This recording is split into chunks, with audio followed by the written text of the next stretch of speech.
What's up, guys? Noble Pug here. It's been a minute since I posted my last video, but I'd like to make my posts count and come in when there's an important topic to be had. And right now, that's the collapse of SVB, Silicon Valley Bank, and the causes for that and the possible consequences for that. One thing I'm seeing a lot of online is people saying rush to your local bank to go get your cash out. This is systemic and all these banks are going to collapse. It's just a matter of time. I repeat, I do not think that is a good idea. Haste to get at your money is probably going to do little to help you, unless your goal is to just maybe immediately buy a plane ticket and get out of the country. Because if the banking system collapses, it's so intertwined with the overall American economy that the dollar is soon to follow. And it'll be more or less a Venezuelan currency and be worthless paper.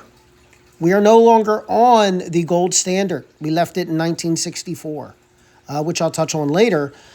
So the dollar is just backed by the strength of the American economy. And the greenback, aka the dollar, is the world currency. So the government and the Federal Reserve is not going to allow it to collapse. It's not going to allow the faith in the banking sector to collapse. That is why the FDIC was established. And that is a key fundamental to the strength of the American economy. If the dollar collapses, then we lose a lot of trading power with other countries. The Federal Reserve is not going to let that happen, which they've already made announcements. And there is a little bit of different opinion by some of our leaders as to what exactly is happening. But I'm going to try and steer through that and give you a clear idea of what the message is being sent. So why is SVB, Silicon Valley Bank, the bank to the billionaires, the 15th largest bank in the country, why did this happen to them? And there are a number of kind of subtle reasons that don't necessarily affect a normal regional bank. But the biggest reason is our Federal Reserve. And our Federal Reserve, beginning in March of 2022, and now we're in March of 2023, so in the last year, has raised rates, interest rates, the Fed funds rate, the largest amount in history. So the rate increases that have occurred, there's been quarter points, 3/4 points, have totaled the most in history. And that is problematic to have that big of a rate increase in such a short period of time. If you see some of my earlier videos, I will mention that this was not the correct way to battle inflation. Inflation is a real serious problem. But it has not necessarily been caused by a monetary problem. It was caused, a lot of it to do with COVID, supply chain shutdowns, fuel and oil prices spiking. Those were the primary generators of inflation. The Fed can't control that. The Fed can control interest rates and was late to the game to react to interest rates. So the Fed went on a tear and raised rates at an incredible pace. Now, banks make their money by taking your money and loaning out about 90% of it. And they keep about 10% of it in reserve requirements generally, which allows for the bank to make a nice profit. If they could pay you a very small interest rate, let's say last year was 0.1%, and they could loan it out buying T-bills and mortgage-backed securities and government bonds at a much higher rate. Last year, 2.5%, 3.5%. They make what's called arbitrage, and that spread is their profit and pays for the brick and mortars and the employees and all that good stuff. Now, there's three vehicles that the banks generally buy, and that is T-bills, bonds, leveraged debt, usually government bonds, and mortgage-backed securities. The reason why your bank doesn't take your money and go buy the stock market is because those returns are highly volatile. While the other returns can be volatile too, those returns are very hard to anticipate. So the bank would have no idea what the earnings are going to be because a stock could go up 30%, it could go down 30%, or it could stay even. And if it goes down or stays even, the bank is not making money. And when banks don't make money, they collapse, as we can see and are learning with SVB. So how did SVB get in this situation? Again, it comes back to the Fed. Getting back to T-bills, one of the primary sources that banks invest in, T-bills were paying last year at this time around 1.12%. And T-bills are paying now around 5%. So in a year, they've gone up a tremendous amount. And bond yields have gone up. And mortgage-backed securities a year ago, mortgages were what, 3.75%? And now they're 7% on a home equity loan, maybe 6% on a 30-year if you have excellent credit. The rates have gone up tremendously. This is all due to the aggressive Fed rate increases over the last 12 months, which has put the squeeze on the banks and more so the bank's investments. Touching back to where we were, if the bank, again, could pay you 0.1% on a savings account and collect 3% or 4% with these relatively safe investments, that is a nice spread for them to make.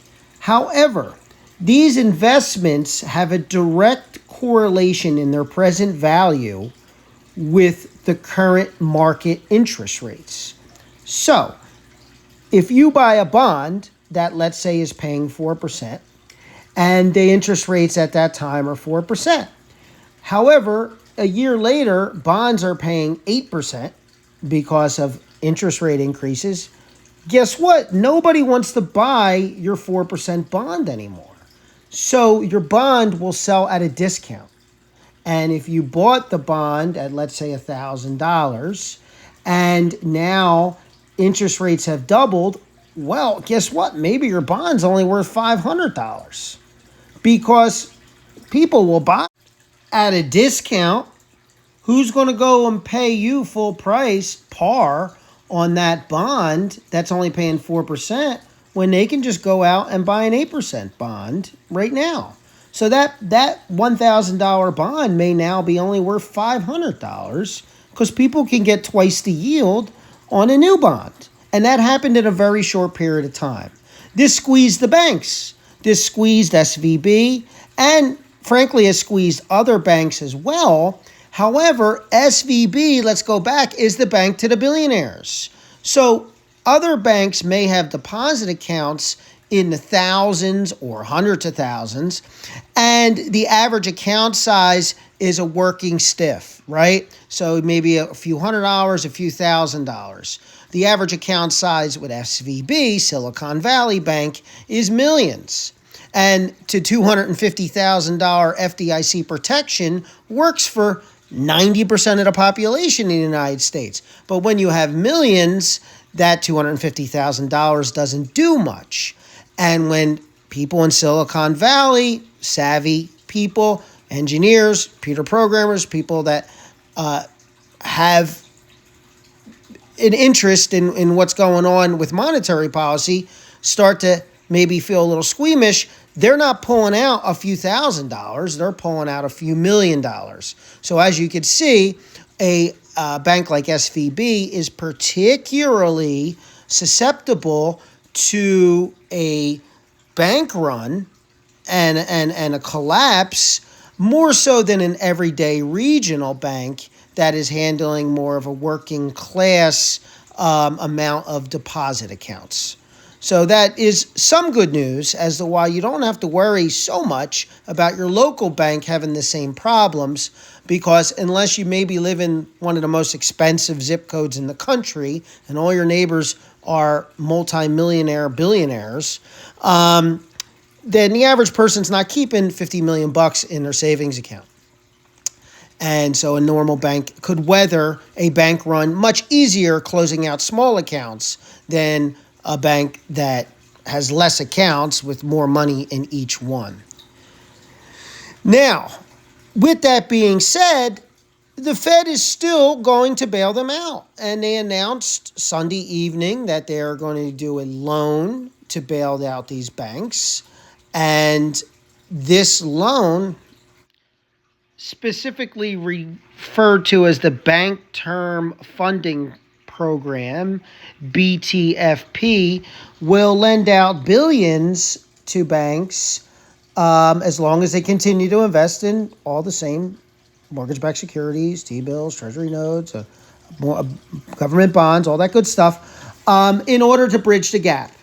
So I'm not sure where the miscommunication from Janet Yellen and more recently yesterday on the news, Joe Biden, are coming from with that they are not going to bail out the bank. Because that's exactly what the Fed announced they are going to do Sunday night. Not with free money, but a either 0% or extremely low interest loan that will then allow the banks new capital to, number one, pay depositors their money, and number two, invest in the yield of new notes that is at the higher current rate. And as long as the bank has a spread, has almost a dollar cost average of putting their money into these new vehicles, then they can kind of diversify their returns and have a mix of low returns, medium returns, higher returns, so on and so forth. And they can pay their depositors. Now, again, this is in direct contrast to what Janet Yellen and Joe Biden said. All of this news came out within 24 hours of each other. Janet Yellen, for example, I don't know how many times this woman can be wrong.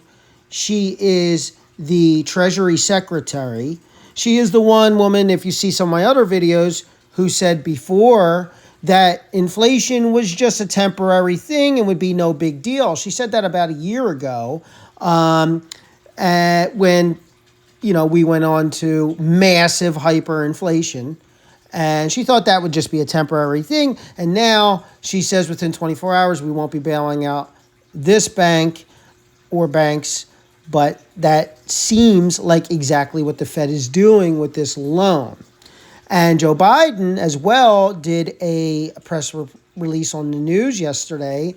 And he said that investors in SVB won't be bailed out. I think to clarify that, because Joe Biden is always so clear with his messages, he meant that maybe investors in the stock of SVB Bank and investors that invest in the bank itself, maybe bondholders in the bank, won't be made whole. But the depositors, the people that go up and put their money in the bank, they will be made whole.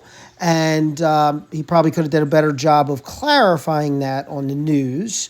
But I believe that is what he was trying to get to. Now, an interesting tidbit is going back to banks basically lending out 90% of their funds and having a reserve requirement for 10%. During COVID in 2020, for whatever reason, that 10% reserve requirement was lowered to zero. And it was never changed back, even today. I could guess that they lowered it to zero to try and stimulate the economy and help during COVID, the logic being that if the banks could then loan out 100% of their money, they could become even more profitable. But given the fact that the whole point was to keep people at home and they barred spending for businesses, closed businesses, you couldn't do real estate transactions, it doesn't make a lot of sense. Although you have the three stooges in Yellen, Powell, and Biden running things, so who knows what they were thinking. Anyway, to sum things up, there is no way the Federal Reserve and the government overall is going to let the banking system collapse. They will infuse money or lend interest-free money or do whatever is needed, including maybe the Fed will stop raising rates. Wink, wink, possible prediction. And they will do whatever is necessary to keep the banks fluid and to keep depositors' money available. There is too much money at stake. Too much depending on the American currency being the worldwide currency. So don't rush to the banks and try and pull your money out, because that's going to be an exercise in futility anyway. And block it out and don't worry, be happy. Thanks, guys. Like and subscribe.